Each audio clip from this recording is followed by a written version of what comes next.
my whole thing right now is about being unstoppable, about really reaching inside and grabbing something that's in there that you might not know is there. Alrighty, welcome to another episode of Todd's Unrequested Opinion. My name is Todd Pierce. Today I was going to talk about sales because a chap messaged me asking about how they can improve their sales game. However, something else has kind of popped up in my mind as a result of a book that I'm currently listening to on Audible, which is called The Hero's Two Journeys. So today, what I want to talk to you about is a defining element, right? I've been coaching now for quite a while. If you know me, you know that. If you don't, then well, now you know. And I've worked with a range of things from depression, anxiety, PTSD, drug addicts. I've done typical business performance coaching, all the good stuff, right? However, the one consistent thing, no matter who you're working with, is that whether they're, an elite business person, right, wanting to up their game, or whether they're a fucking drug addict that needs to clean themselves up, every single person, right, has got a journey that they need to go on. And that journey is from a place where they feel stuck, stagnant, unhappy, unsatisfied, not fulfilled, to where they want to be. Yeah. And this journey consists of two things, right? There's an external objective that they're moving towards, but there's also internal conflicts that are going to occur that prevent them from achieving their outcomes. So full circle, what I want to talk about today is death, okay? And not death in the typical sense, death in respect to maybe death is what needs to happen for you to achieve the things that you want. So let me give you some context, yeah? Let me give you some meaning to what I just said. So this book, right, The Hero's Two Journeys, it's a recording of a live workshop done by a guy named Michael Haig and Chris Vogler. Anyway, they are, exceptionally good in regards to doing screenplays, character development, and they work with people in Hollywood to fix up films and stuff like that.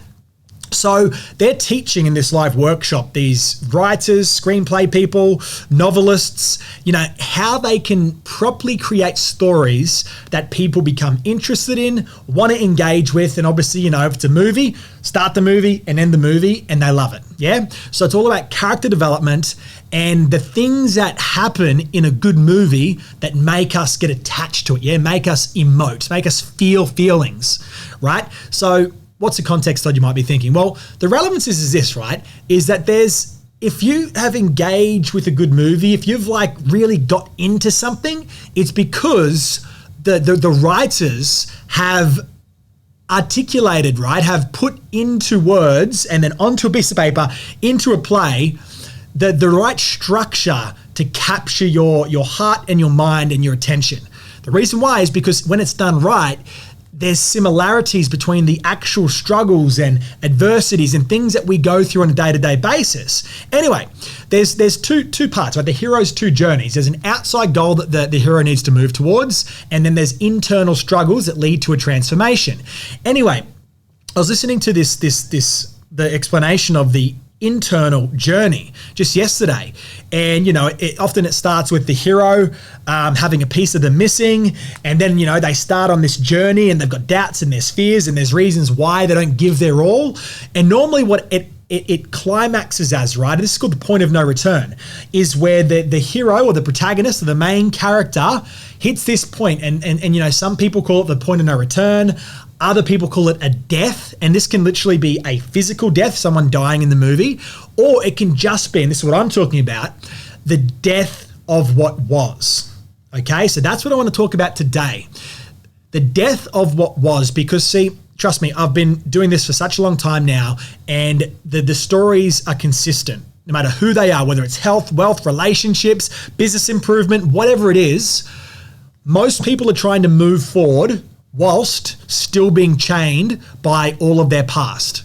They've got past values, beliefs, there's conclusions that they've come to about what's right, wrong, possible, impossible, and all this stuff bogs us down. So that's what I mean when I say death. And that's what, Chris Vogler and Mike Haig were talking about. There's this point of no return, a death that occurs, that point where the hero finally, because they say in this book, right, they talk about, there's multiple times where the hero tries to become that version of themselves that they're moving towards. But for whatever reason, they might fail because they're not there yet, or fear gets in their way and they give it a bit and then they retreat back into their shell. But what I'm talking about, right, and this, reflect this on your life. Like, how many times, think about what you want and what you're wanting to achieve in your life, right? You know, whether it's your health, whether it's your relationships, whether it's your finances, whether it's like just a family thing, whether it's like just a spiritual thing. Like, think about it, right? How many times have you tried to get to that outcome only to maybe, you know, something goes wrong, you get a bit of doubt or uncertainty, and then you kind of retreat back to what's comfortable, what's safe. And I'm just going to draw for a minute right now. There's two things to this, right? So what I want to talk to you about right now is, number one, the pathway, and number two, the circle of comfort, right? The bubble of comfort. So for most people, yeah, and I know that you're the same. Think about this. There's a place where you are right now, and there's somewhere that you want to be, right? Now, if there's a gap between where you are now and where you want to get to, what that means is that things need to change, right? There's stories that you tell yourself that keep you stuck. There's values that you've got that are old and outdated. You've got programming and conditioning from your past that keeps you stuck. Not just that, that's internal, right? Then there's external elements to why you maybe aren't getting that goal as well. And they are people, right? There's people in your life that are stuck and attached to the current/past version of you, and they're not cheering for and supporting the future version of you, right? That's a different fucking video because it goes quite deep fast and it's a hard conversation to have. But there are some people that don't support the future you, and they are the kind of people that you need to limit from your realm of influence, because if they're there always in the background with their nagging doubts and criticisms, trust me, you're going to stay stuck. You're literally 12 months are going to go by. You're going to look back on the last 12 months and go, fuck, I'm in the exact same spot and I'm not happy, right? So if you want to be in a different place 12 months from now, pay attention to this video right now, because I'm going to give you what you need to do. So you've got a present state, yeah? So this is where you are right now. This is your current reality, yeah? Inside of your present state, you've got your current external conditions, you've got current internal maps, right? So you've got values, beliefs, learnings, experiences, memories, everything, right? All the stories, all the things. So you've got external conditions and internal maps. That's what's currently making up your present state. Now, on the flip side, you want to get out here. You want to get towards this desired state. And like I said, it can be whatever is important to you.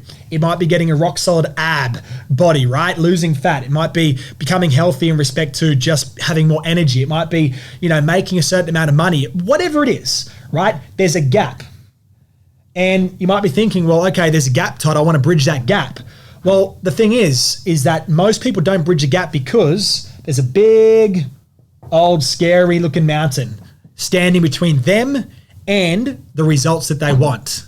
Okay, that's that whole thing, that hero trying to, you know, get across the mountain, but then their fears, their doubts, their uncertainties are getting in the way.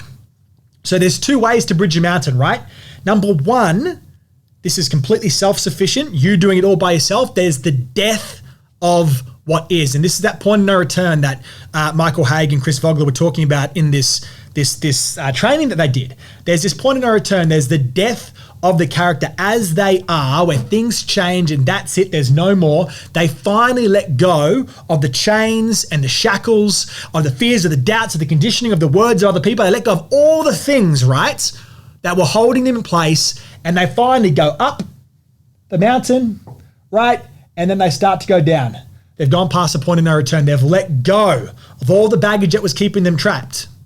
And like, I want to put some context into this, right? Like, how is it possible people get stuck here? The reason why they get stuck here is because it's scary, right? It's fear. We don't like things that are unknown. If you go back 65,000 years ago, unknown quite often would equal death. Yeah. So we've got this brain that's developed itself over the last, like, literally thousands upon thousands of years for you to not do new things, not go out of your way to put yourself in uncomfortable situations. Effectively, you've got a brain that wants you to stay in your comfort zone, right? The problem is that your comfort zone, quite often with most people that I've coached, right, for people that are stuck in a present state, that's a nightmare, right? Like that comfort zone, and this is just very, very interesting, right? Like I find this stuff extremely interesting. There are some people that I've coached, right, and like they're not happy where they are. They're not happy where they are. And I've coached people that were not happy with their current circumstances, that have tried to change things a number of times, but they always go back down into that current reality, that present state. And the reason why is because sometimes we get stuck in the comfort zone. And the problem with the comfort zone is that you get stuck in this law of familiarity, right? Where you're more comfortable with those things that are familiar to you than you are with obviously what's new. It's like we feel more safe in our pain than we do going out there and experiencing something new. Like, this is the narrative of like someone that's in a relationship that they're not happy with, but they fail to get out of it and go and change things, right? Like there's get me right, I understand completely. There's layers to that too. Sometimes there's kids in it, there's financial situations, there's dependencies, like that's other stuff. But like at the crux of it, right? I literally worked with people that were stuck in a relationship and they were scared to leave. They didn't have the hold-ups like kids or finances. They could leave, but they weren't, because they felt more safe in their pain because it was known to them than they did going out and experiencing something new. There was an internal dialogue, a story, right? Which stories live here as well. There's a story that, oh my gosh, I'm over the age of 40. How will I ever find another person to love me? Right? These are the roadblocks and the obstacles and the things that we need to let go of, the death that needs to occur for us to really get over the mountain, go all the way up it, and then all the way down into that place that we want to, right? So that's what I wanted to talk about today, right? I wanted to talk about death, and I wanted to talk about you going from where you are right now and to the place that you want to be.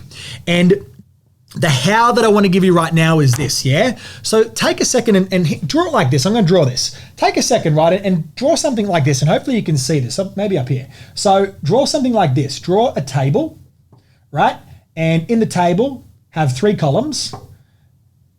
First one can be called reality. Second one, all the way at the end, can be called desire. And then the middle one, call that one roadblocks. Yeah? Do a little exercise with yourself. Write down exactly, start at the end, start with your desire. Where do you want to be? If you had the best 12 months of your life, right? You went out, it was 12 months from now, you turned around, you've achieved everything that you wanted to. Life is what you want it to be. What does life look like? Fill it into that box right there, yeah? On the flip side, then come back to now and go, okay, so if that's what I want, what is my current state? What's going on now? And be honest with yourself, right? Like if you're fucking, 5 kilos heavier than you want to be, if there's fat there that you don't like, don't go, oh, I'm just a little bit bloated. Be honest with yourself. Pain is much more motivating than pleasure. We will do more to move away from a burning fire than we will to, have some sort of pleasurable thing. Trust me, that pleasurable thing, you can sit there and you can think about it. You're like, oh my God, do I want it? Do I want to go and do that thing that can, maybe make me money? Maybe. Like you think about it, right? There's thought that can go into it. However, if you were literally standing there and someone came up behind you and put like some fire hot thing underneath your feet, you're going to move instantly. You're not going to think about it. You just do. So embrace pain. Pain is your friend in regards to getting that psychological edge on yourself to start moving, right? So once you've done the future that you want, 12 months from now, the present state that you've got right now, then let's be honest and let's do that gap assessment and let's look at what the roadblocks are. So what's standing between you and that future, right? Like, are there stories that you tell yourself that aren't true? Are there beliefs that you have about yourself, about your ability, about the world? Are there these actual physical roadblocks, right? Like, is there people in your life that are stopping you having that life that you want? Be honest, what are the roadblocks? And then don't just stop there, then do the gap assessment. Well, okay, so they're the things that are stopping me. Underneath that, you go, what do I need? So that's like your gap assessment section, right? Then do what do I need? So here's your roadblocks. And then in here, write down, well, what do I need? What's the skills that I need? What kind of people do I need to kind of bring into my world so I can start to bridge that gap? And most importantly, here's the question, right? What needs to die? And if you're in a bad relationship, that's pretty grim. I'm not talking about what person needs to die, right? Like, what is the identity that you currently have that needs to die? And the reason why I say that, right, I'm going to wrap this up in 2 seconds, is because your best thinking has got you to where you are right now, okay? And If there is a gap between where you are right now and where you want to get to, that means that you need to evolve, right? You need to evolve. You need to grow. You need to change. And like, that's scary. But beyond the fear, on the other side of that fear, as you can see on the other side of the fear, is all the things that you want. So you need to become comfortable with the death of what was. Me personally, I've had a number of deaths of my personality over the years. Started way back when I was 17. I'd say even further, probably back when I was like 15. When I was 15 to 14, there was the death of the ADHD little freak kid. Okay, then I became a drug addict. And when I was in prison when I was 17, I made another great decision. No more drugs, no more smoking crystal meth. And boom, there's a death of that part of my personality, right? Then I became an alcoholic. Think I'd learned my lesson, right? No, I'm a male, I'm a dummy. I then went to prison when I was 18, 10 to 15 year sentence I was facing. And luckily that didn't happen because, you know, I was in there for something I didn't do. So the truth came out, but I got out and there was another death that occurred, right? It was a death of all those people that I used to hang around. There's all these people that I used to hang around that had basically had to die. I had to literally cut that off from my life because they would have led me back into negative behaviors, negative ways of seeing the world. And I wouldn't be here right now doing this video to you. So, and then all the way up, right? Then there was like a death of me, the version of me that thought that I couldn't learn. There's a death of the version of me that thought I was too dumb to fucking, you know, do smart things. There's a death of the version of me that was the introvert that thought people were bad and they're going to find a way to backstab me and betray me at every step that I take. And like, that's what's led me now to be trusting of people. So like there's these deaths that are occurring all the time. So what are the deaths that need to occur for you? What do you need to let go of from the past so you can step up and embrace the future that you want? It's like Michael Haig says, right? He says, you know, you'd have the death of the identity so that you can embrace your essence. Anyway, guys, this has gone long enough. If you love this, hit like, hit share, tag anybody that needs to hear this and let go of their past and move forward in their future. And we'll chat to you later. Bye-bye.